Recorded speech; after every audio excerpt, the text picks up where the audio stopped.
kesibukan kadangkala. Alhamdulillah, saya ucapkan kepada semua yang hadir, Assalamualaikum warahmatullahi wabarakatuh. Alhamdulillah, wassalatu wassalamu ala rasulillah. Amma ba'd. Yang belum menikah coba angkat tangan. Angkat tangan yang belum nikah. Yang belum nikah. Ya. Mbak yang belum nikah angkat tangan. Loh, kok takut angkat tangan yang paling tinggi gitu? Kita kasih hadiah yang paling tinggi ini. 1, 2, 3, 4, 5. Oke. Taibah. Yang akan menikah dalam waktu dekat.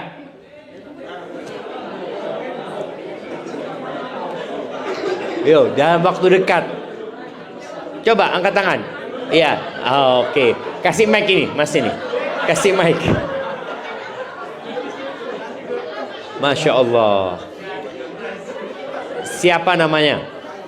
Nama saya Emil. Emil. Kapan rencana nikah Mas Emil ini?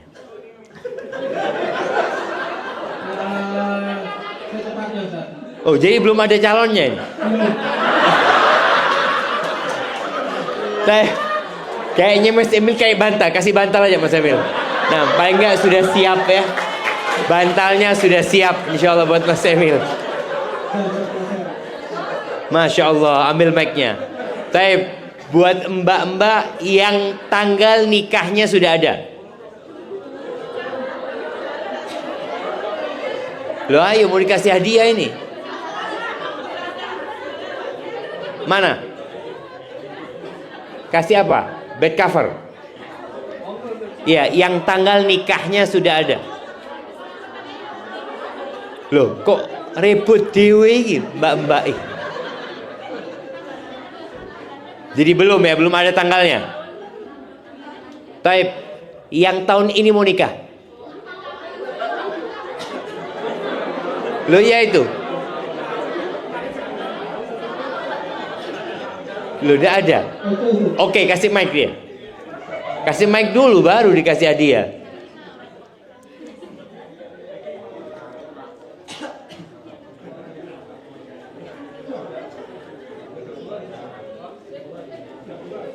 Ini yang dapat bantal jangan dibuka sampai nikah.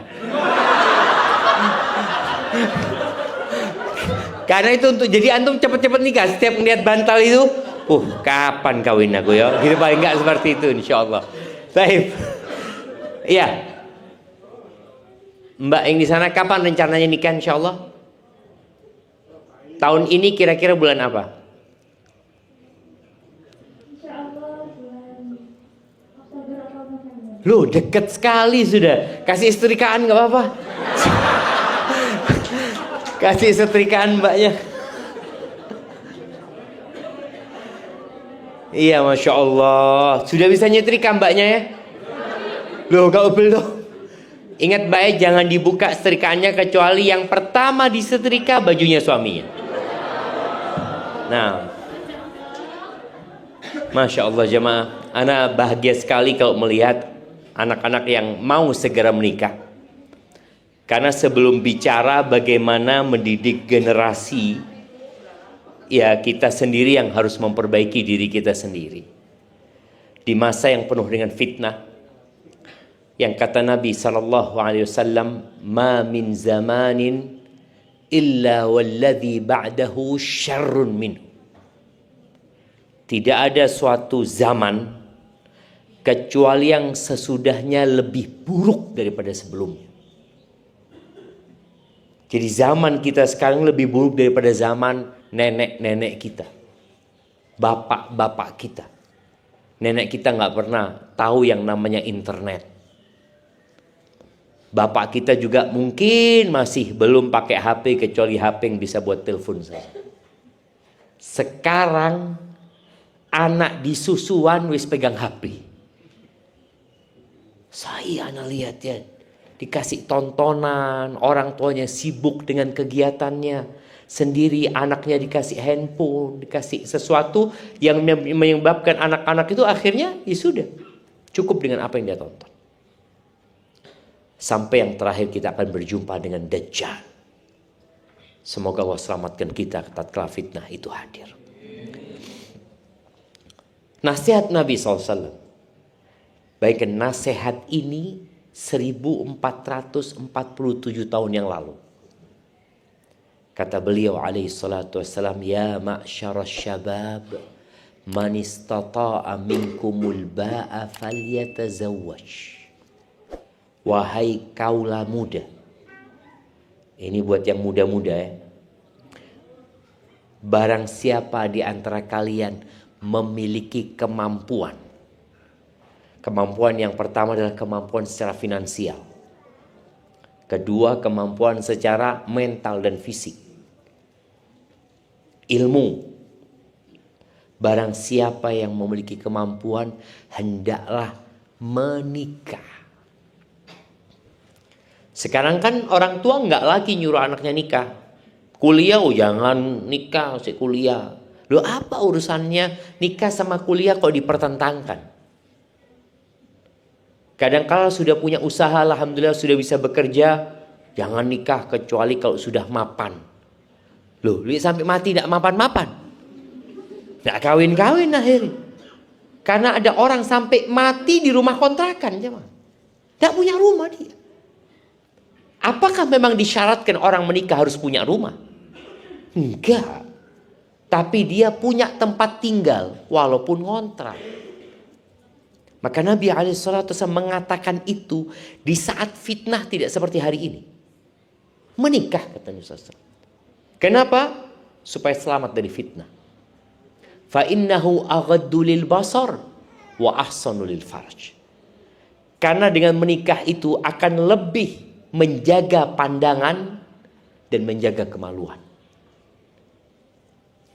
Fitnah yang paling membahayakan buat kaum laki-laki apa?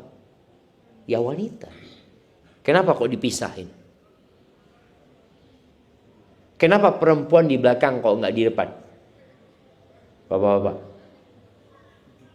Kadangkala kalau sudah masuk lift, keluar lift, ada istilahnya apa? Ladies first ya. Jangan. Kita dulu, yang laki dulu yang keluar. Soalnya kalau perempuan dulu yang keluar, antum liatin dari belakang. Masya Allah. Makanya antum keluar dulu. Betul seperti itu adabnya memang. Terus kalau nggak bisa nikah, apa solusinya? Puasa, kata Nabi SAW. Sekarang nikah enggak, puasa enggak. Dulu fitnah terjadi kalau orang keluar rumah. Jadi bisa disebut sekarang ini fitnah di luar rumah dengan di dalam rumah lebih dahsyat di mana? Di dalam rumah. Di dalam rumah itu dengan adanya handphone ya. Nabi SAW pernah menyampaikan tidak akan terjadi kiamat kecuali ada 6 perkara yang kalian lihat. Salah satunya wa fitnah. Dan fitnah yang masuk ke setiap rumah orang Arab. Fitnah itu masuk ke dalam rumah. Dulu orang kalau mau melihat perempuan ya harus keluar rumah. Makanya ada istilah kalau ke mall ngapain? Cuci mata dulu kan. Orang ke mall bukan mau belanja, cuma mau cuci mata. Sekarang cuci mata di mana orang-orang? Di handphonenya. Yang seharusnya dia tundukkan matanya, na'udzubillah. Ternyata dia menggunakan nikmat Allah itu dalam kemaksiatan. Maka menikah menjadi solusi untuk semuanya. Di Malang ini beberapa waktu yang lalu ada ya kehidupan semacam kumpul kebo yang disebut apa? Kohabitasi. Iya. Betul. Yang hidup serumah, mereka belajar berumah tangga katanya. Kok iso belajar berumah tangga? Belajar berumah tangga ngaji sama ustadz. Diajari, sudah ngerti nikah. Bukan belajar berumah tangga laki perempuan hidup bersamaan di dalam rumah. Yang tidak mampu, kata Nabi SAW, fa'alaihi bisiyam fa'innahu lahu wija. maka hendaklah dia berpuasa, karena puasa itu dapat mengontrol syahwat kita. Saat ini anak-anak itu lebih cepat baligh, tapi lebih lambat dewasa. Balighnya cepat. Kalau dulu mungkin anak-anak laki itu ada yang baligh umur 15 tahun baru baligh ya. 14 tahun baru baligh ya. Anak ingat anak baligh itu mungkin kelas 2 SMP pada waktu itu. Sekarang karena faktor makanan dan faktor tontonan, anak-anak SD sudah banyak yang balik. Anak-anak SD. Tapi dewasa, tidak dewasa-dewasa. Lulus kuliah belum tentu dewasa. Tapi sudah balik. Makanya pemerintah kita pun mulai memikirkan memundurkan umur pernikahan. Usia pernikahan itu dimundurkan. Karena mereka melihat yang nikah-nikah muda ini cerai. Mereka bisa kawin tapi nggak bisa membangun rumah tangga.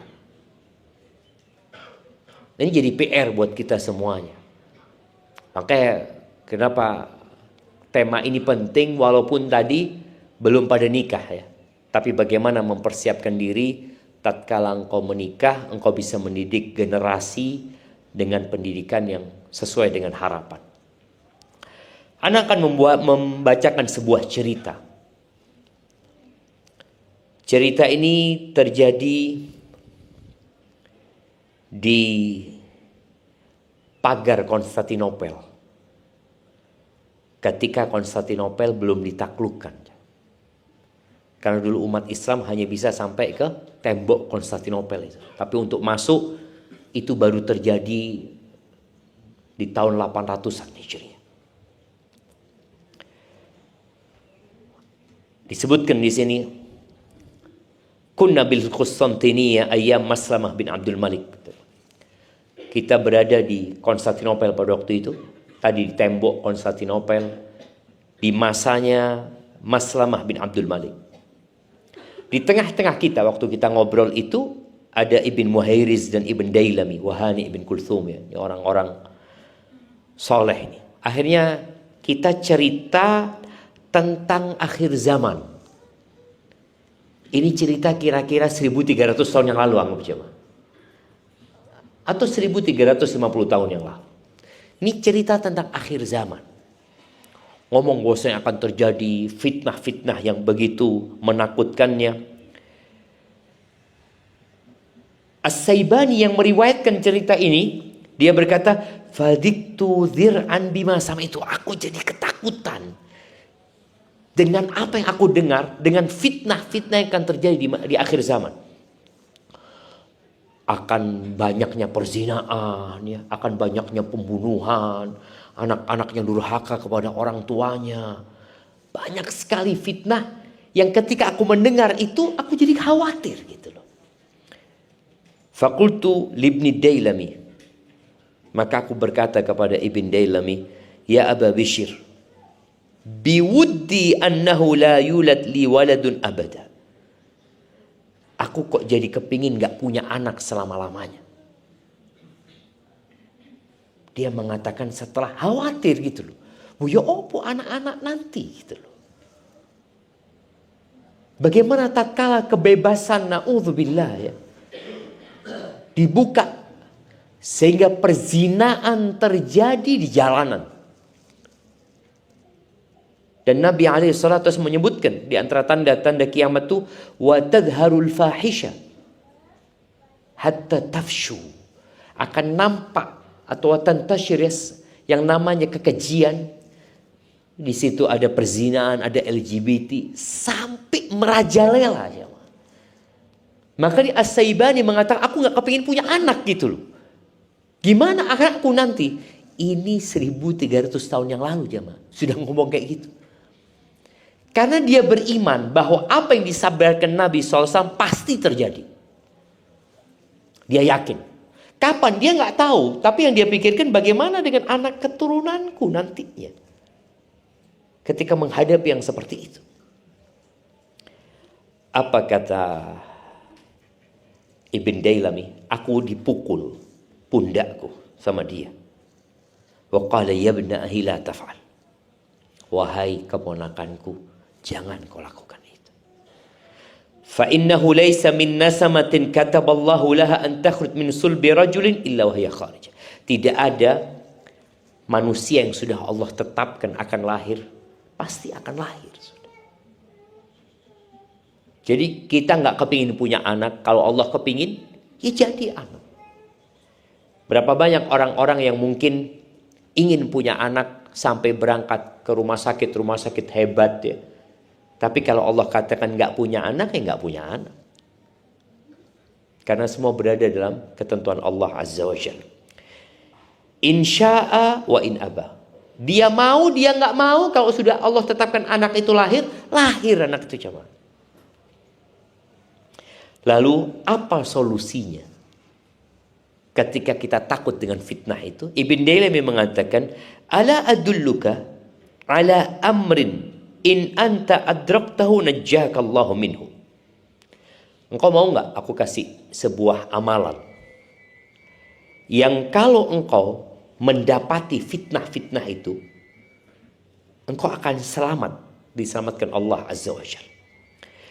Wa in tarakta waladaka min ba'dika hafizahumullahu fik. Kalau engkau meninggal dunia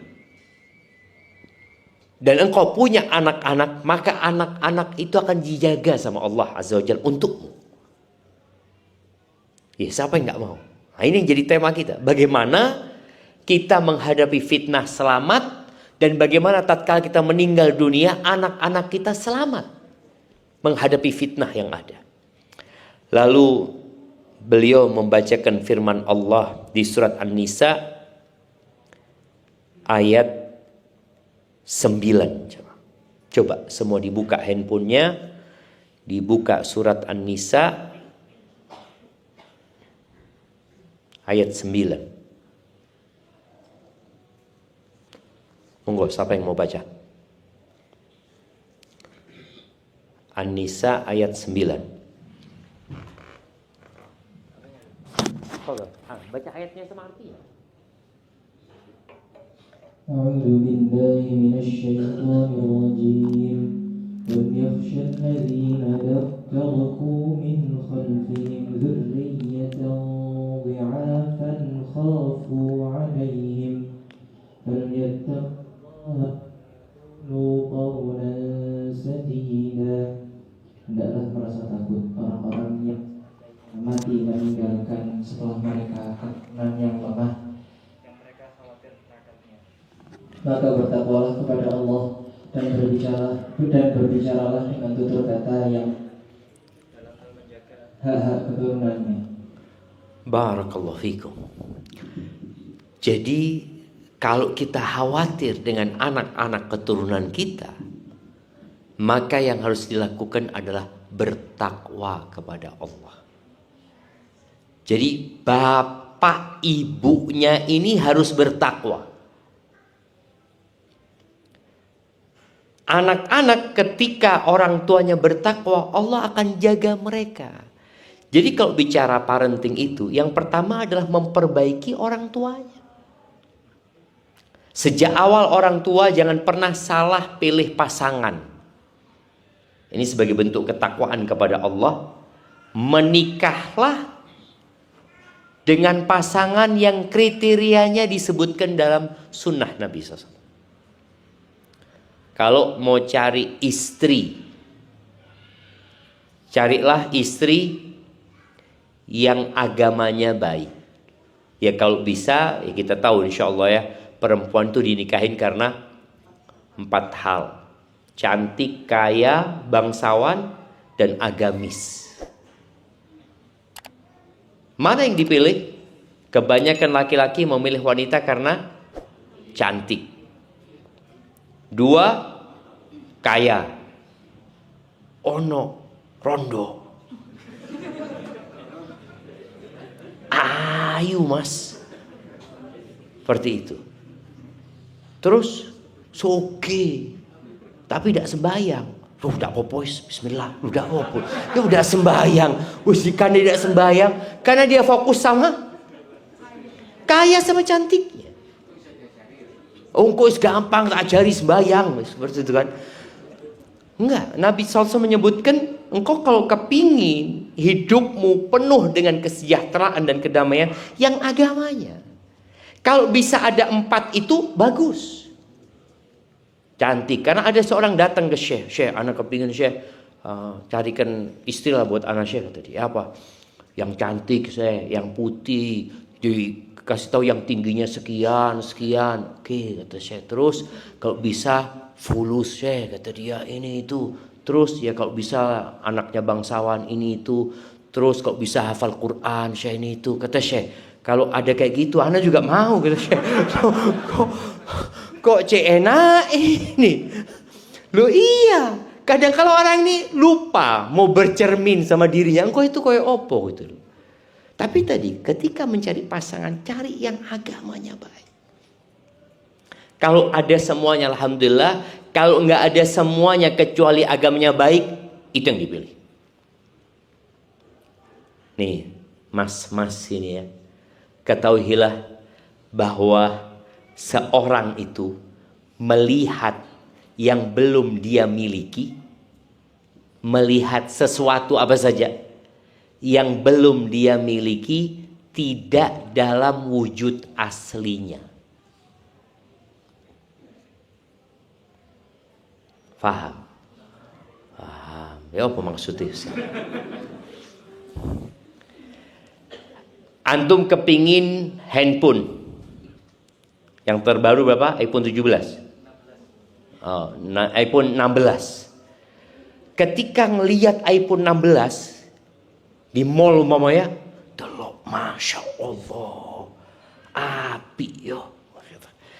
Kadang-kadang kita boleh pegang kan? Dipegang, dilihat, dia nyoba kayak gitu, masya Allah. Kemudian ketika lihat sahibnya beli, dilihat dari jarak jauh, kenapa ini, masya Allah. Terus pokoknya dia kebayang mimpi iPhone 16. Dan alhamdulillah Allah takdirkan dia beli. Apakah perasaan dia sebelum beli, sebelum memiliki, dan sesudah memiliki sama? Tidak sama. Setelah memiliki, biasa ya ternyata. Iya sama.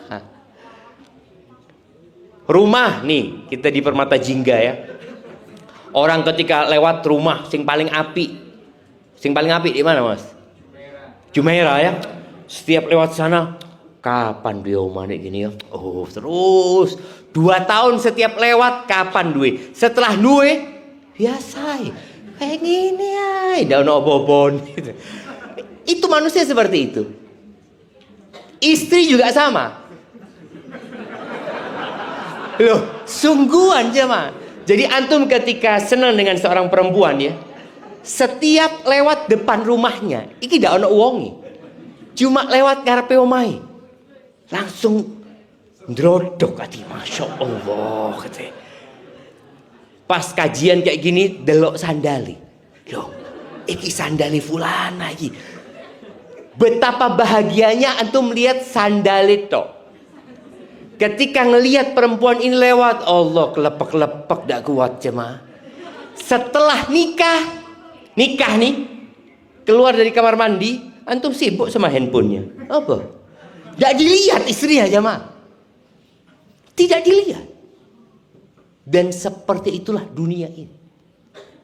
Maka kenapa Nabi SAW menfokuskan kepada agamanya? Karena kalau cantik itu kira-kira bisa ditambah apa enggak? Nah, bisa. Iki Ustaz umur swidak tambah ayu Ustaz. Ya tambah ayu, tambah tuwek ngono lho.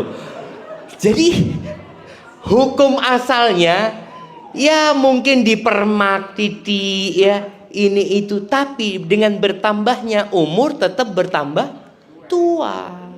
Mau di skincare, mau di dempul, mau di opokno keriput. Apalagi operasi, aduh kesian enggak. Artinya dia dengan bertambahnya umur berkurang kecantikannya. Tapi dengan bertambahnya umur manusia bisa bertambah agamanya. Dulu anak nggak pernah sholat malam, Ustaz. Sekarang sholat malam. Nambah. Dulu nggak pernah ngaji, Ustaz. Alhamdulillah nambah. Ini kecantikan yang bisa ditambah. Agama. Fadfar bidatid din taribat yadah. Dan ketika seorang suami itu sebelum menikah sudah milih, insya Allah dia menjalankan amanah sebagai seorang bapak. Cerita Abul Aswad Ad-Du'ali yang dia ngomong sama anaknya, aku telah berbuat baik kepada kalian wahai anak-anakku. Kapan? Ketika kalian kecil, ketika kalian dewasa, dan tatkala kalian belum lahir. Itu anaknya tanya, ayah, gimana engkau bisa berbuat baik kepada kita? Kita belum ada. Apa kata ayahnya? Ikhtartu lakum umman la tu'ayyaruna biha. Aku pilihkan buat kalian seorang ibu yang kalian tidak akan dicela karenanya. Dipilih, no. Ada istilah orang-orang sekarang memperbaiki keturunan. Tapi yang diperbaiki hanya fisiknya, bukan agamanya. Ini orang enggak, aku pilihkan yang kalian enggak akan dicela. Anaknya sopo? Oh, anaknya Ummu Fulana. Masya Allah, gena-gena anaknya. Bukan gena-gena wajahnya. Anaknya nurut-nurut, anaknya hafal Quran, anaknya soleh. Bapaknya yang akan dipuji. Bapaknya tidak salah pilih istri. Nah, siapa namanya tadi? Emil. Wes, kira-kira kebayang. Nah, kemudian di antara sabda Nabi SAW, beliau mengatakan, ala adullukum binisaikum min ahlil jannah. Nih buat ibu-ibu juga nih ya. Nabi mengatakan alaihi salatu wasallam, kalian mau nggak aku kasih tahu wanita-wanita calon penghuni surga? Nah, kalau mau milih itu kayak gini, wanita calon penghuni surga, bidadari surga dia, tapi masih hidup di muka bumi. Kullu waludin wadud. Diriwayatkan dikatakan aud. Ada 3 sifatnya. Perempuan ini adalah perempuan yang penyayang. Kan ada perempuan-perempuan itu yang kasar be anak-anak jemaah. Tak senang be arek-arek. Kalau ada anak ikan sopoi, kayak mau diusir gitu. Ada perempuan-perempuan kayak gitu. Nggak penyayang dia. Sama suami juga nggak sayang, sama anak juga nggak sayang. Yang dia kejar apa? Fulus. Ada perempuan yang target hidupnya karir aja dia. Bahkan anak mau kayak apa nggak ada urusan. Ini perempuan penyayang. Sayang sama suaminya, sayang sama anak-anaknya, sayang sama orang tuanya, sayang sama kerabatnya, sayang sama mertuanya. Waduh, ya Allah, nyeneng no perempuan ini sudah. Yang kedua, walud. Walud iki ake anake. Suka punya anak. Nah, Mas Emil, ini Mas Emil. Rencana punya anak berapa insya Allah?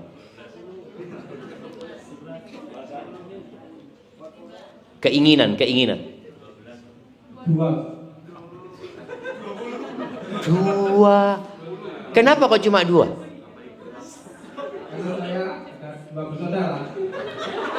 Antum 2, paling tidak antum 12 supaya lebih banyak saudaranya. Amin. Amin 12 insya Allah ya. Iya, walud. Jadi perempuan, karena sekarang muncul generasi memang yang nggak mau repot sama anak. Bahkan ada pernikahan-pernikahan yang tidak diinginkan punya anak dalam pernikahan itu. Child free ya, child free. Kalau dia bapak ibunya child free, nggak lahir dia. Dia harus paham. Ini kadangkala orang gara-gara salah mencontoh, dia lupa. Kalau dulu bapak ibuku child free, aku udah lahir. Loh iya. Makanya kenapa negara-negara maju banyak yang mau tutup negara itu. Jepang umpamanya, Singapura yang dekat deh. Jepang itu jumlah penduduknya sudah seperti piramid terbalik ya. Jadi yang tua-tua banyak, yang lahir itu sedikit jemaah. Nggak seimbang. Akhirnya negara itu mensupport siapa yang mau punya anak dikasih uang. Kalau muslim nggak perlu dikasih uang. Karena dia punya prinsip, aku kepingin punya anak-anak yang melanjutkan perjuangan. Dengan harapan mereka mendoakan kedua orang tuanya. Anak itu aset. Sama seperti tanah, orang punya tanah, punya rumah. Anak ini aset. Maka ini perempuan calon penghuni surga, walud. Suka punya anak. Maka kalau ada ibu-ibu suaminya ngomong, "Dik, nambah anak yo." "Aduh mas, kesel mas. Ndak wis." Loh ya apa? Wanita penghuni surga suaminya ngomong, "Dik, punya anak lagi ya?" "Bismillah mas." Insya Allah calon penghuni surga itu. Sahih jemaah. Ada di Surabaya. Di Surabaya satu bersaudara 25 orang. Dari ibu satu. Dan katanya anak punya nenek Ustadz, nggak punya pembantu Ustadz. Punya anak 25. Ya kalau generasi sekarang jangan banyak-banyak lah, separuhnya lah. Separuhnya belum tentu mau. Tapi bagaimana ya, semoga neneknya itu benar-benar dimasukkan ke surga Allah Azza wa Jalla. Karena dia capek jemaah, capek, lelah. Tapi tatkala dia berharap surga Allah, capek lelahnya hilang. Ketika dia lihat hamil, dia tahu dengan setiap keletihan dia bawa itu anak. Sholat dalam kondisi hamil gak sama dengan sholat dalam kondisi biasa. Karena lebih berat ketika orang kondisinya hamil. Puasa dalam kondisi hamil tidak sama dengan puasa dalam kondisi gak hamil. Jadi perempuan ini suka punya anak. Yang ketiga, Aud. Suka kembali ke suaminya. Kebanyakan wanita itu suka kembali ke suaminya, apa suka kabur dari suaminya? Nah, ruwet titik, pulangkan aku ke rumah orang tuaku. Nah, ada masalah dikit, balik ke tempatnya mertua. Suami nggak ditegur. Perempuan penghuni surga ini kalau disakiti sama suami, subhanallah ya. Atau dia menyakiti suaminya, yang minta maaf itu bukan suami, istrinya, kata Nabi SAW. Dia datang ke suaminya, dia pegang tangan suaminya, kemudian dia mengatakan kepada suaminya, "La adzuku bi ghumdin hatta tardah." Aku nggak akan pejamkan mata sampai engkau ridha sama aku, Mas. Ada perempuan kayak gitu jemaah.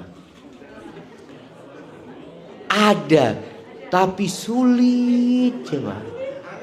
Maka betul bapak-bapak?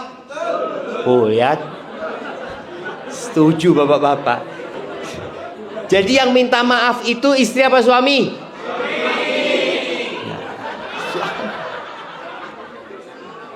jadi ini realita jemaah ya. Maka dikatakan laki-laki yang minta maaf karena dia melakukan kesalahan itu laki-laki yang jujur. Laki-laki yang minta maaf padahal belum tentu dia salah, itu laki-laki yang bijak. Tapi laki-laki yang minta maaf padahal dia nggak salah, itu suami.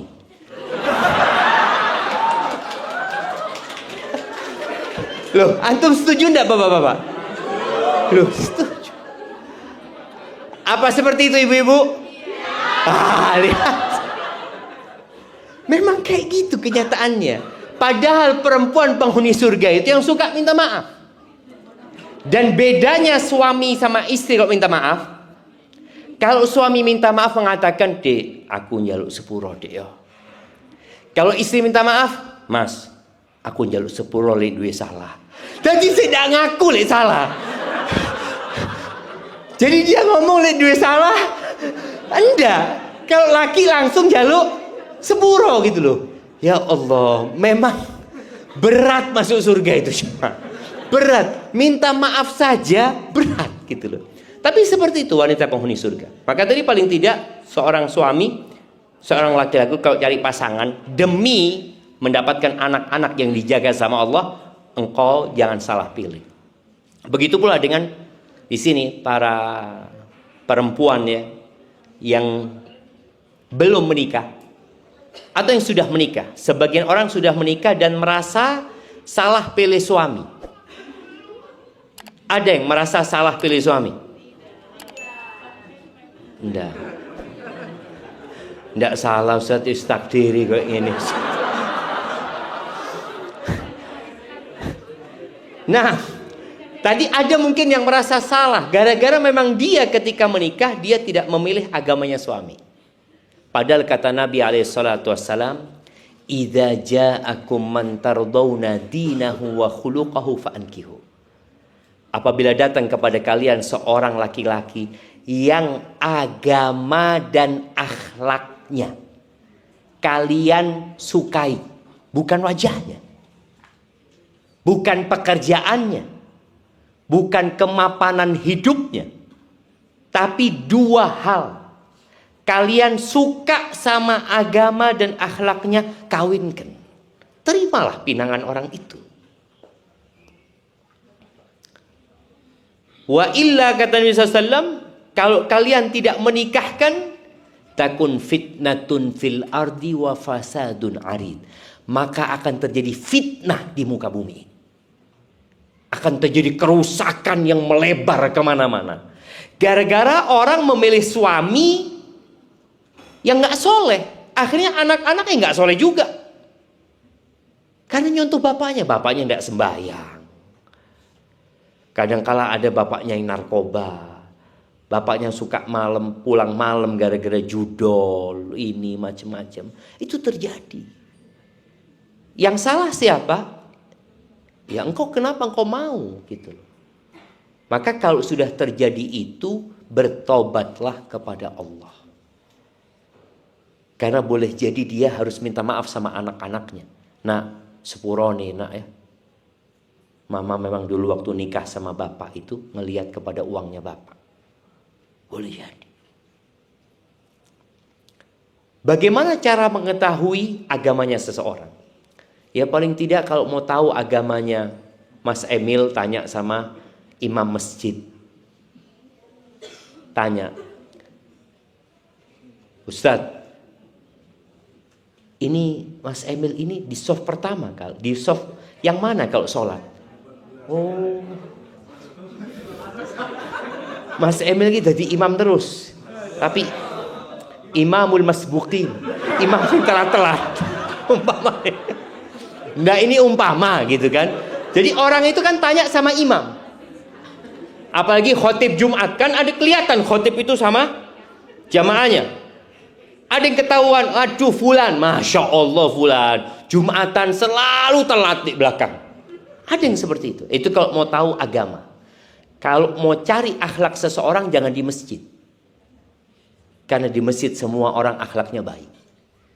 Tapi kalau mau tahu akhlak orang itu di tempat kerjanya. Bagaimana fulan? Allah fulan, utang setahun tidak bayar-bayar. Itu indikator akhlak buruk itu susah bayar utang. Jadi kalau punya kawan susah bayar utang, ini akhlaknya buruk. Yang kedua, kalau lagi makan bareng, dompetnya ketinggalan. Ini termasuk akhlak buruk. Aduh sepuro nih dompetnya ketinggalan. Akhirnya temennya yang bayarin ya. Seperti itu. Ada kondisi seperti itu. Karena kebakilan ini juga akar permasalahan dalam rumah tangga. Ibu-ibu, anak mau tanya sama ibu-ibu nih. Mana yang dipilih? Suami yang kaya raya tapi pelit, atau biasa-biasa kaya raya ganteng tapi pelit? Terus biasa-biasa aja wajahnya, ya enggak terlalu kaya tapi royal. Pilih yang mana? Pilih Yang royal jemaah. Kaya, pelit. Buat apa? Punya suami kaya, pelit. Kaya dan royal. Iya, kalau dapat tidak apa-apa kalau dapat. Tapi tadi jangan sampai dapat suami yang pelit. Azab hidupnya, coba. Azab, sungguhan. Seperti apa peribahasa Indonesia itu? Seperti tikus mati di lumbung padi. Ada. Maka tadi, kalau mau cari suami, cari yang agamanya baik dan akhlaknya mulia. Karena ingat ibu-ibu ya, pernikahan itu seperti perbudakan. Kok bisa Ustaz? Perempuan itu nggak bisa melepaskan dirinya sendiri. Dia kalau mau cerai harus gugat ke pengadilan, harus ngurus, nggak bisa. Suaminya merantau 2 tahun nggak pulang, apakah otomatis cerai? Enggak. Tetap statusnya istri. Sudah 2 tahun Ustaz pisah rumah Ustaz, tapi tidak ada perceraian, tetap istri statusnya. Maka orang harus benar-benar berhati-hati ketika menikah. Ini demi tadi mendidik generasi masa depan. Jadi orang tua harus soleh dulu. Supaya anak-anaknya soleh. Niatkan menikah itu untuk memperbanyak umat Nabi Muhammad SAW. Niatkan menikah itu untuk menyempurnakan agamanya. Karena banyak di masyarakat menikah karena sudah menghamili anaknya orang. Sekarang itu banyak pernikahan dini itu gara-gara hamil. Dulu ya, tahun 90 atau 89. Ana ingat di kampung Ana itu ada kejadian seorang mahasiswi kalau salah menikah karena sudah hamil duluan. Itu satu kampung rame ngomongin itu ya. Karena pada masa itu jarang sekali. Kalau sekarang sudah na'udzubillah dianggap biasa. Anak-anak SMA sudah berzina ya. Kemudian dinikahkan gara-gara sudah hamil, setahun nikah cerai. Na'udzubillah min dzalik. Baik. Yang kedua, setelah menikah dengan niat tadi menyempurnakan agama, memperbanyak umat Nabi alaihi salatu wassalam ya, baru dia harus memikirkan mendidik anak-anaknya. Jangan pernah membawa yang haram ke rumah. Jadi pendidikan anak itu dimulai dari orang tua, dimulai dari makanan juga. Karena kalau anak itu tumbuh besar dari yang haram, maka akan berdampak kepada karakter dia nantinya. Makanan haram ini. Ada seorang istri yang mengatakan kepada suaminya, "Mas, kita ini siap menahan lapar, tapi kita nggak siap menahan api neraka. Maka jangan sampai memasukkan ke rumah yang tidak halal." Kemudian yang ketiga, doa bikin anak. Siapa yang hafal? Kita kasih hadiah. Masya Allah. Sudah nikah? Oke, alhamdulillah. Coba sebutkan doanya dulu. Mana mic-nya? Ini beliau. Oh, kamu dapat hadiah tadi? Oh, Masya Allah, barakallahu fikum. Iya, yang belum dapat hadiah. Ibu-ibu, khususnya yang sudah nikah ya. Masa 2 anak telu tidak pernah baca doa? Antum? Oke, siap, nggak apa-apa. Pembawa acara kita dengarkan doanya. Yuk. Antum sudah berapa lama nikah? 1 tahun setengah. 1 tahun. Udah punya anak? Alhamdulillah sudah. Alhamdulillah. Apa doanya? Loh, ada terusannya dan ada pertamanya. Saya tunggu. Ini grogi ini. Kalau di atas ranjang hafal biasanya. Iya, tidak apa-apa. Coba bismillah. Apa? Yang pertama bismillah. Terus?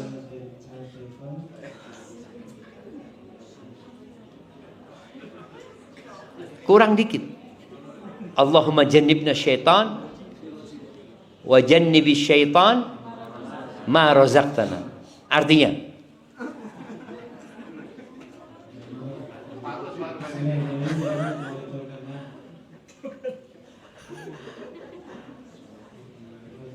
yang keras. Dengan nama Allah, ya Allah, jauhkanlah syaitan dari kami. Terus, dan jauhkan syaitan dari rizki yang kau berikan kepada kami. Gitu. Benar tuh baca itu. Kasihkan hadiah. Separuh hadiah. Naam jemaah. Ada tadi. Baca doa ini penting. Karena kata Nabi SAW, yang baca doa itu, iyuqaddar bainahuma walad. Kalau ditakdirkan punya anak, insya Allah anaknya diselamatkan dari setan.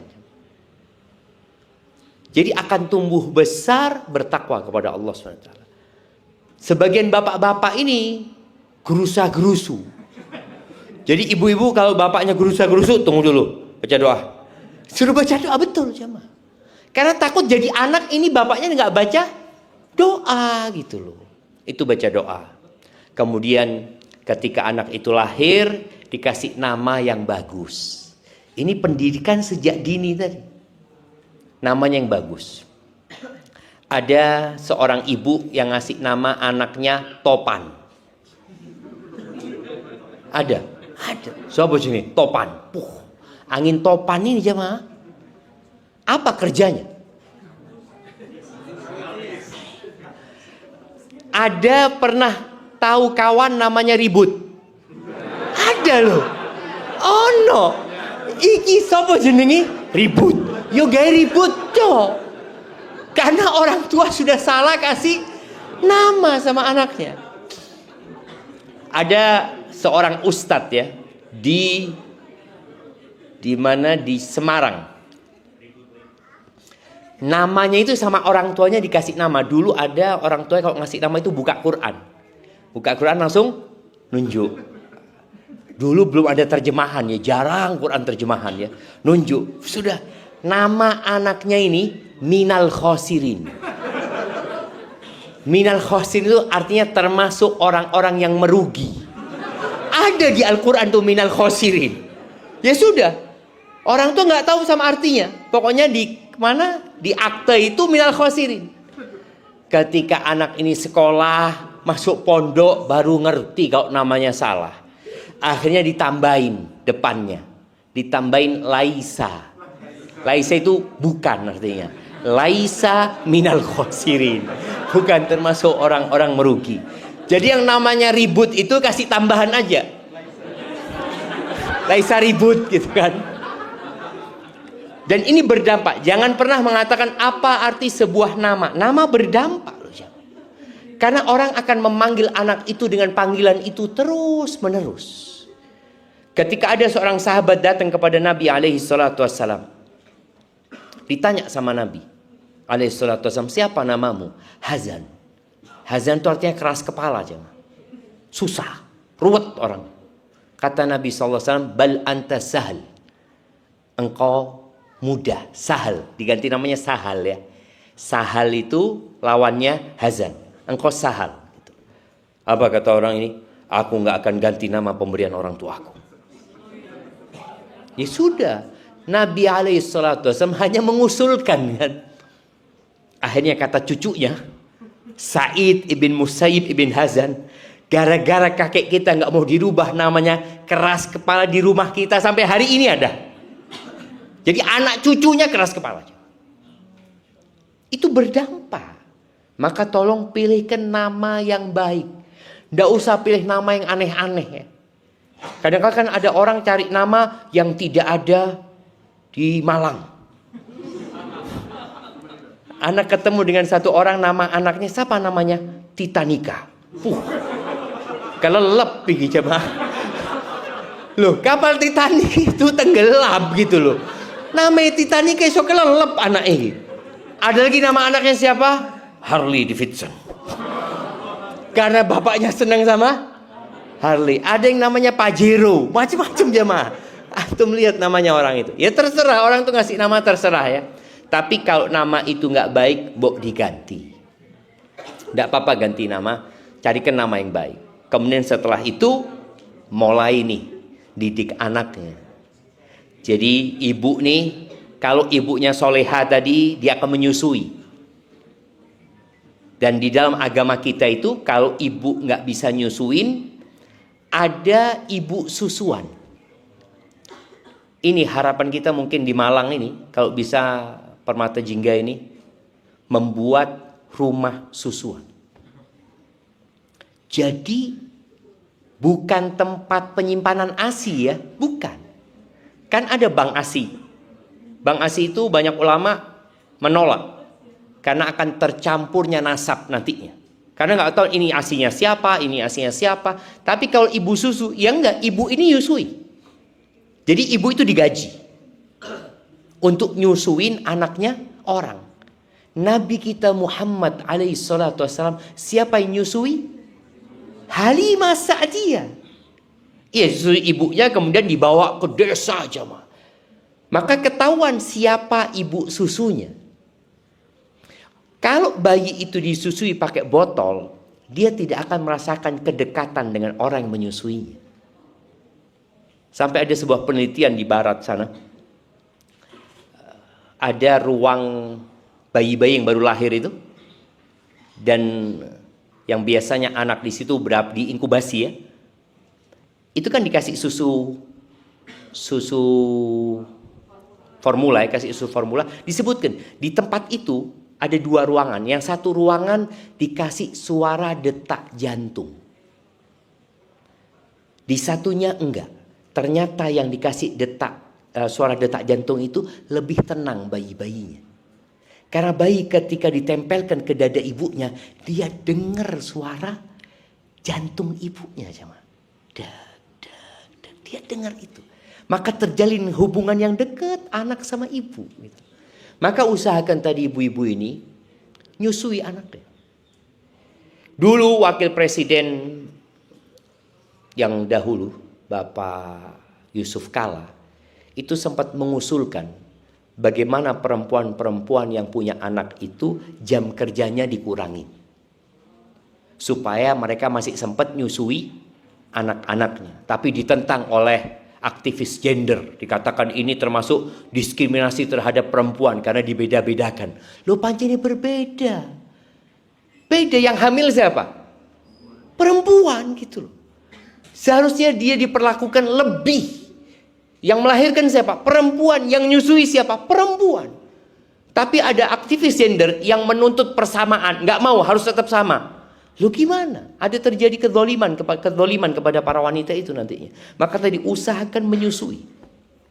Dalam penyusuan itulah ibu ini banyak berzikir, banyak baca doa. Ojo nonton TikTok. Lu kadang kala mbik nyusui mbik joget. Iki anak sih disusuan wis diajari joget orang tuanya.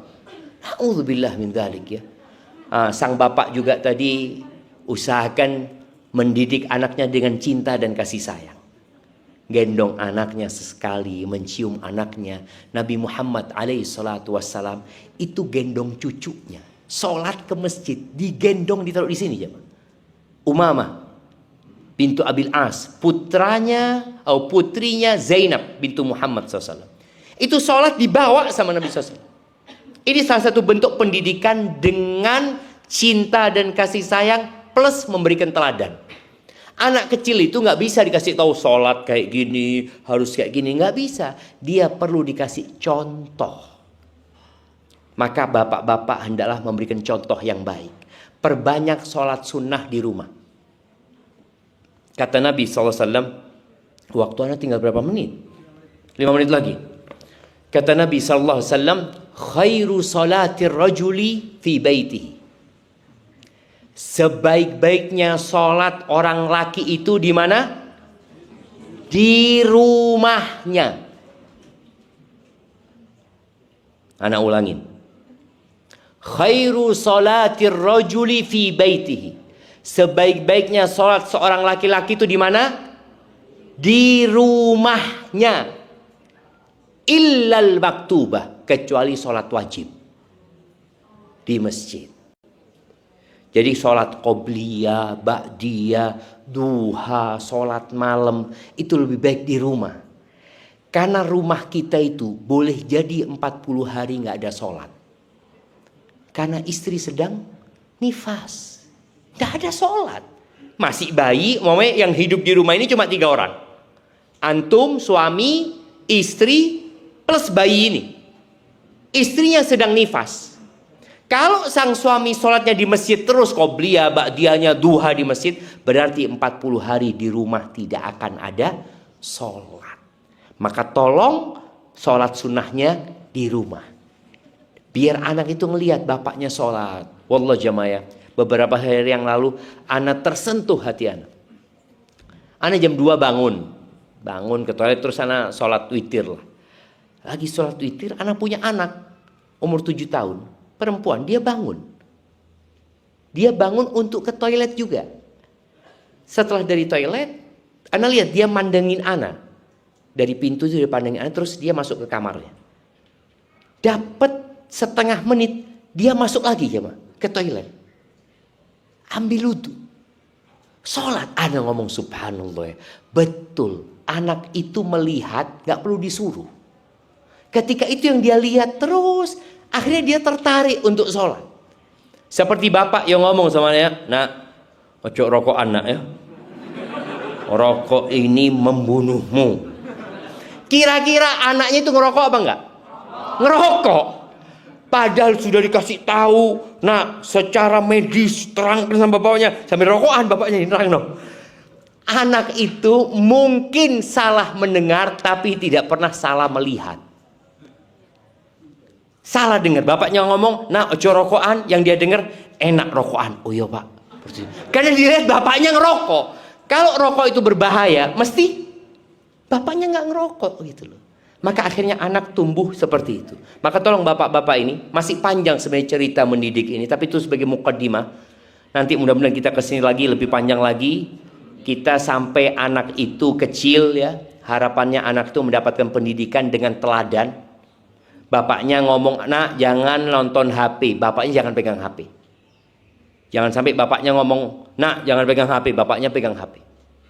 Dan usahakan meja makan itu tempat untuk menyambungkan hati. Di meja makan gak boleh ada handphone. Jadi kalau waktu makan, handphone jangan ada di meja makan. Ana baru tahu cerita teman-teman di Jakarta, Ustadz, deal besar Ustadz, itu nggak pernah dilakukan di ruang rapat Ustadz, tapi dilakukan di ruang makan Ustadz. Karena memang sambil makan. Maka jadikan ruang makan itu tempat untuk ngobrol sama anaknya, sama istri, dengarkan anaknya cerita tadi di sekolah ada apa, ada itu di tempat makan. Sedangkan kita dulu dididik sama orang tua, kalau makan nggak boleh ngomong. Ini kan pendidikan zaman dulu. Makan. Jadi kita makan itu wes mangan. Padahal di meja makan seharusnya kita berbicara. Bahkan kalau membaca sunnah-sunnah Nabi SAW, Nabi ngobrol di tempat makan. Itu mungkin dapat Anda sampaikan. Dan perbanyak doa ya. Semoga Allah jaga anak-anak kita. Barakallahu fikum. Baik, kami buka pertanyaan.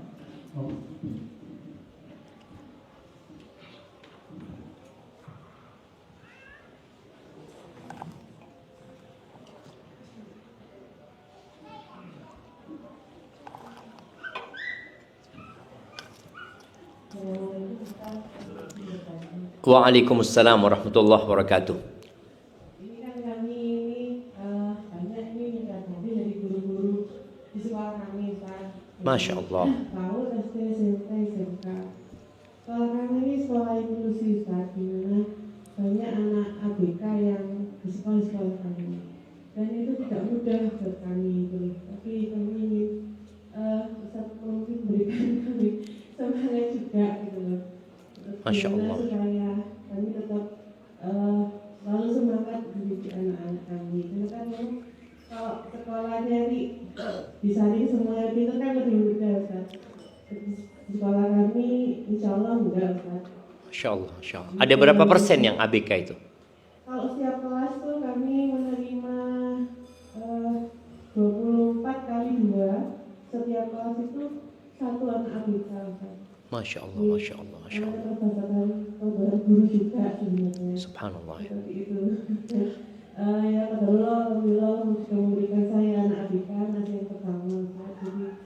Jadi saya tetap semangat gitu. dengan Subhanallah. guru di sini untuk tetap- Masya Allah, Masya Allah, Masya Mohon Allah. nasihatnya, Ustaz. Siap, barakallahu fiik ya. Subhanallah jemaah, hidup ini ujian. Nanti pada hari kiamat, ketika Allah membagikan pahala, Rasul sallallahu alaihi wasallam mengatakan, yawaddu ahlul afiyati yaumal qiyamah anna juludahum quridat bil maqarid lima yarawna min thawabi ahlil bala. Orang-orang yang hidup di dunia dulu dalam afiah ya, selamat ya, tadi hidupnya sehat, sukses, makmur, anak-anaknya Masya Allah semuanya anak-anak yang sukses, nggak ada yang berkebutuhan khusus umpamanya. Kelak pada hari kiamat, ketika Allah membagikan pahala, itu orang-orang yang hidupnya nyaman ini, tatkala melihat Allah memberikan pahala kepada orang-orang yang penuh dengan bala hidupnya, dia ingin kulitnya itu digunting-gunting jemaah. Karena melihat betapa besarnya pahala yang Allah berikan kepada mereka. Maka tadi Anda sebutkan, berbeda orang yang sholat dalam kondisi hamil dengan orang yang sholat nggak hamil. Kenapa? Karena pahala itu sesuai dengan kelelahan dan keletihan yang dirasakan.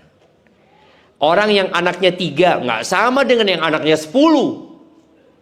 Oh, dia cuma 3 anaknya, cuma 2 anaknya, ini 10. Bagaimana capeknya dia mendidik itu anak-anak. Yang punya anak 10 nggak sama dengan yang anaknya 25.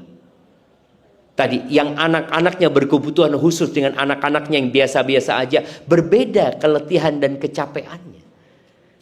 Maka yang perlu dilakukan oleh seorang ini adalah menumbuhkan keyakinan tentang hakikat kehidupan ini. Bahwasanya kita hidup ini nggak lama.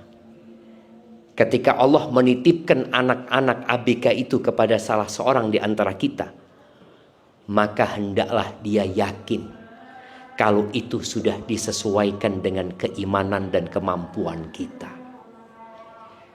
Sebagian kita merasa, ya Allah capek Ustaz, kesel Ustaz ya. Apalagi kalau suami nggak ikut membantu kadang-kala seperti itu. Maka berbeda pahalanya istri yang dibantu suami dengan istri yang tidak dibantu suami.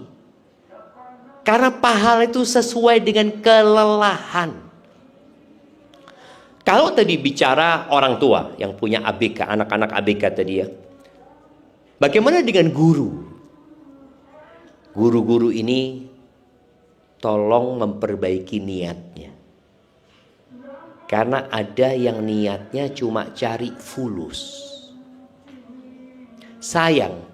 Jadi orang yang niatnya cari fulus dengan yang niatnya cari akhirat kerjanya sama. Apakah di sekolah ini dibedakan? Ditanya niatnya cari fulus apa cari akhirat? Kan nggak ada. Artinya kerjanya sama saja. Maka sayang kalau kerjanya sama aja ternyata niatnya cuma untuk dunia. Kita bekerja untuk cari fulus nggak apa-apa, tapi niatkan mendidik untuk mencari akhirat. Nabi alaihi salatu wassalam ketika ditanya tentang orang yang terbaik, beliau mengatakan khairun nas atau ahabbun nas ilallah, orang yang paling dicintai Allah, anfa'uhum linnas, adalah orang yang paling bermanfaat buat orang lain. Maka sebesar manfaat yang kita berikan kepada orang lain, sebesar itu pula kecintaan Allah kepada kita. Maka tadi menjadi seorang guru, jadi orang yang bekerja bukan hanya guru ya, ini bicara guru dan bicara yang lainnya. Ada yang bekerja transaksional. Ya dia anak punya kewajiban dan anak punya hak. Anak kerjakan kewajiban anak dapat hak anak. Itu transaksionalnya, nggak ada masalah. Tapi harus punya target sendiri, individual. Anak mau ngapain dalam kehidupan ini sih? Engkau tanyakan kepada dirimu. Anak kerja di tempat ini mau ngapain, anak? Anak punya waktu sama dengan orang lain punya waktu. Dan umur anak terbatas. Maka usahakan tadi seorang itu meniatkan dengan pekerjaannya mencari akhirat. Dia bekerja dapat uang untuk memberikan nafkah kepada keluarganya. Dia bekerja, apalagi kalau dikatakan tadi, mengajarkan ilmu. Maka bagaimana dia berharap nih anak-anak yang anak ajar, kalau mereka mengamalkan ilmunya, insya Allah anak dapat bagian pahalanya. Ketika melihat ada anak yang bandel, karena kita tahu di kelas itu anak-anak nggak sama ya. Ada anak-anak yang bandel, yang membutuhkan effort lebih mendidiknya, tentunya pahalanya beda dengan anak-anak yang sudah nurut ya, Masya Allah. Mungkin seperti itu, dan usahakan ketika berangkat kerja itu berdoa mohon kepada Allah Azza wa Jalla. Keluar rumah katakan Bismillahi tawakkaltu ala Allahi la haula wa la quwata illa billah. Itu doa yang biasa kita baca. Ada satu lagi doa, Allahumma inni a'udzubika an adilla au udalla, an azilla au uzalla, an adlima au udlama, an ajhala au yujhala alayya. Bacakan doa, ya Allah, aku berlindung kepadamu, jangan sampai aku tersesat atau aku disesatkan. Jangan sampai aku tergelincir, atau aku digelincirkan. Jangan sampai aku mendolimi atau aku didolimi. Jangan sampai aku melakukan kebodohan atau aku dibodohi. Baca doa itu, semoga Allah mudahkan jalannya. Barakallahu fikum. Kita masuk ke sesi berikutnya, kuis. Ini ada tambahan. Ini tinggal 8 menit langsung aja. Oke, satu tadi kan pertanyaan ibu-ibu, sekarang bapak-bapak satu. Satu bapak-bapak. Nah.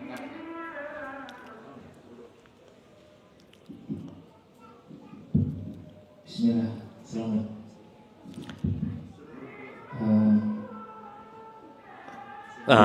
Kayaknya mic-nya ini diganti. Soalnya putus-putus ya, lihat ya. Nah. Terima kasih. Saya Ali dari SMP Bumi Cinta. Masya Allah. Udah keluarga? Alhamdulillah sudah. Mau izin bertanya saya. Jadi salah satu arahan dari Ustaz dalam materi tadi untuk mendidik anak yang soleh di zaman sekarang ini adalah takwa. Kami mohon arahannya agar kami mampu bersabar menghadapi anak-anak kami, karena kesibukan keluarga di saat ini, ayah bekerja sampai jam 4, setengah 5 baru sampai rumah, ibu juga kadang-kadang bekerja, anak sama mertua. Allahu Akbar. Kemudian sampai rumah juga capek itu. Jadi kami untuk istilahnya mesra dengan anak itu juga kadang-kadang kurang. Malam kalau kami mau tahajud juga nggak dilihat sama anak.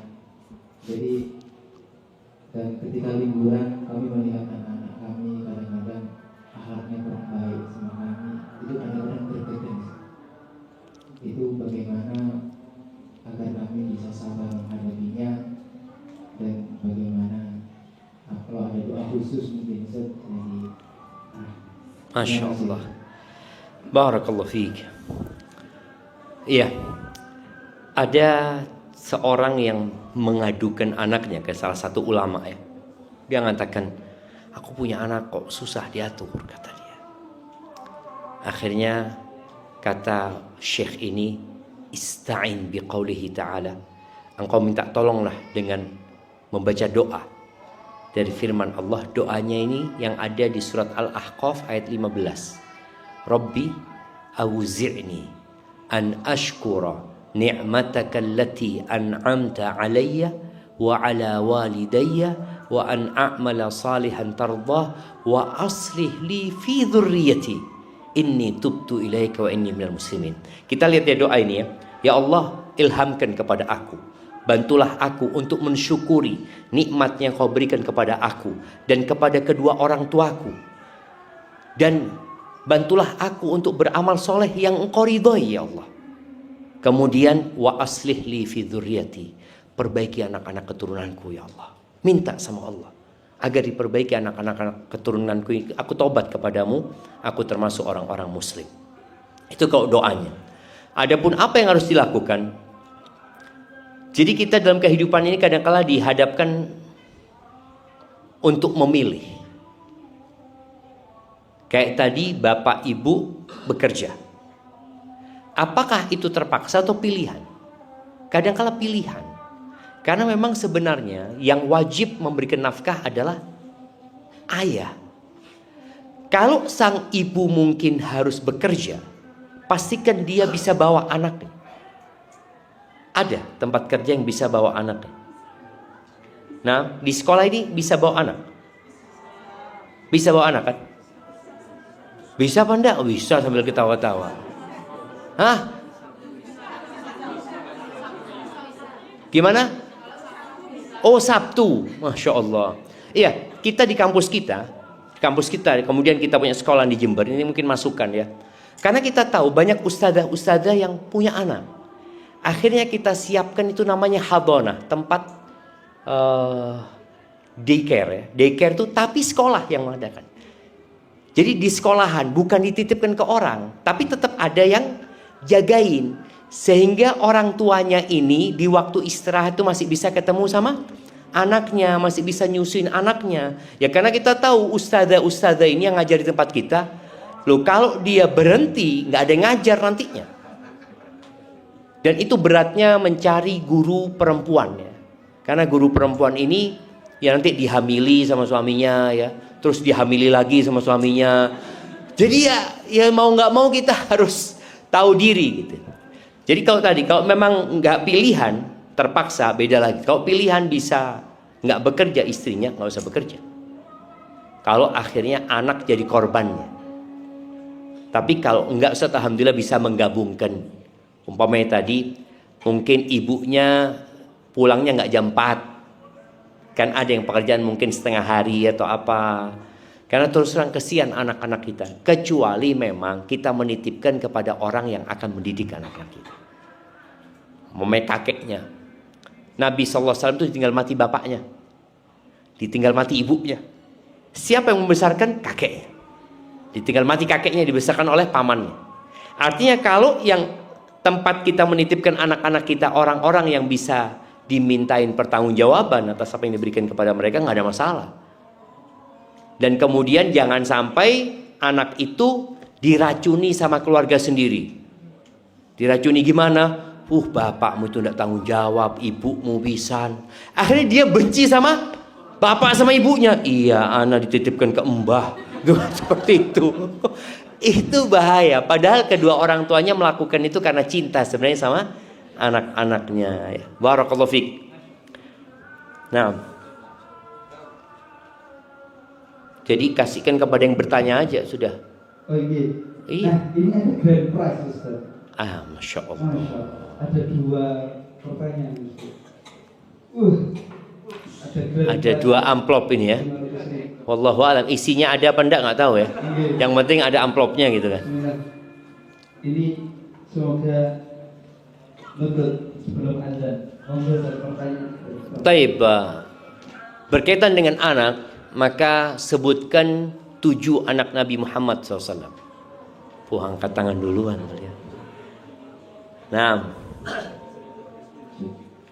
Yang pertama Qasim, Abdullah, Ruqayyah, Ummu Kulthum, Zainab, Fatimah, Ibrahim, Masya Allah, sahih. Masya Allah, barakallahu fikum. Nanti yang kedua Ustaz. Ini yang kedua. Ini sebenarnya ada 5 Ustaz. Apakah betul ini? Masya Allah. Banyak amplopnya antum ya. Ini 300.000 Ustaz. Masya Allah. Baik. Ini buat ibu-ibu pertanyaannya. Pertanyaan buat ibu-ibu. Sebutkan 9 istri Nabi Muhammad SAW.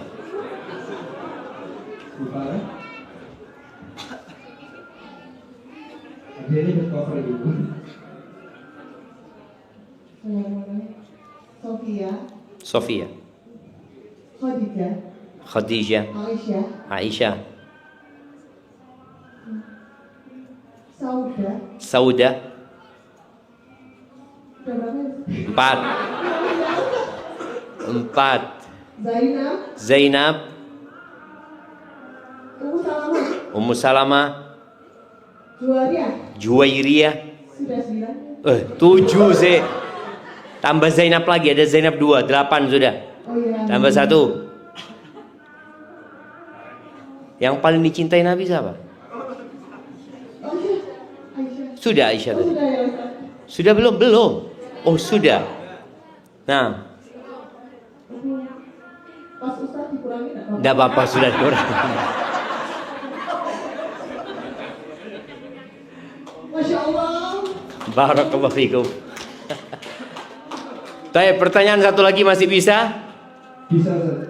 Iya. 300.000 gitu. Oh, Masya Allah. Di dalam Al-Quranul Azim disebutkan doanya Nabi Ibrahim sebelum punya anak dan sesudah punya anak. Apa doanya sebelum punya anak dan apa doanya setelah punya anak? Nah, loh, ini pembawa Belakang ada? ada? Iya. Ya, Monggo Bu. kirimkan mic-nya sudah. Iya. Estafet kirim ke belakang. Nah, Yang sebelum menikah, yang sebelum punya anak. Rabbi habli minas solihin. Betul. yang sudah punya anak itu Rabbi ja'alni lima salat. Rabbi ja'alni muqimas salati wa min dzurriyyati. Barakallahu fiik. Nah, kasih hadiahnya. Masya Allah. Barakallahu fiik. Iya, sebelum punya anak, doanya Nabi Ibrahim itu Rabbi habli minas salihin, Rabbi habli minas salihin. Ya Allah, berikan anak keturunan yang soleh. Setelah punya anak, berubah doanya. Kenapa berubah? Ya, sekarang doanya buat anaknya. Tadi salah satu doanya Rabbi ja'alni muqimas shalah. Ya Allah, jadikan aku orang yang mendirikan salat. Wa min dzurriyyati, dan dari anak keturunanku. Dan sebelumnya beliau mengatakan wajnubni wa baniya an na'budal asnam. Ya Allah, jauhkan aku dan anak-anak keturunanku dari menyembah berhala-berhala.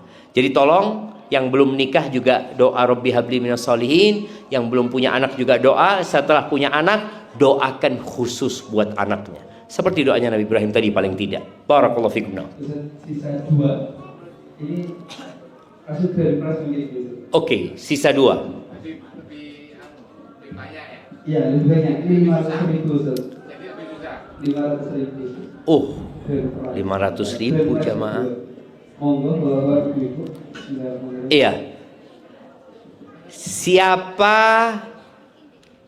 yang hafal ayat atau artinya di yang kita baca tadi, An-Nisa ayat 9. Tadi yang dibaca, oh itu angkat tangan tuh Ibu itu. Nah, kasih mic-nya.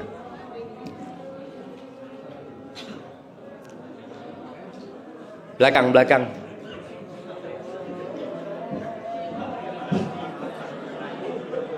Bismillahirrahmanirrahim. وَلْيَخْشَى الَّذِينَ لَوْ تَرَكُوا مِنْ خَلْفِهِمْ ذُرِّيَّةً ضِعَافًا خَافُوا عَلَيْهِمْ فَلْيَتَّقُوا اللَّهَ وَلْيَقُولُوا قَوْلًا سَدِيدًا. Oh, dibawa hadiahnya sudah jamaah. Sahih sudah, Masya Allah. Barakallahu fikum. Iya, mabruk. Gitu. Artinya kan tadi artinya atau ayatnya. Jadi sudah benar. Masya Allah. Jazakallahu khair. Barakallahu fikum. Na'am. Baik, ya doa kafaratul majlis sudah. Baik, kita berdoa memohon kepada Allah Azza wa Jalla, doa yang biasa dibaca Rasulullah SAW ketika beliau bermajlis dengan para sahabatnya. Beliau mengatakan, Allahumma qsim lana min khasyatika ma tahulu bihi bainana wa baina ma'asik, wa min ta'atika ma tuballighuna bihi jannatak, wa min al-yaqini ma tuhawwinu bihi alaina masa'ib ad-dunya, wa matti'na bi asma'ina wa absarina wa quwwatina ma ahyaytana waj'alhu al-waritha minna waj'al tha'rana 'ala man zalamana wansurna 'ala man 'adana wa la taj'al musibatana fi dinina ولا تجعل الدنيا أكبر همنا ولا مبلغ علمنا ولا تسلط علينا من لا يرحمنا ربنا آتنا في الدنيا حسنة وفي الآخرة حسنة وقنا عذاب النار وسبحان ربك رب العزة عما يصفون وسلام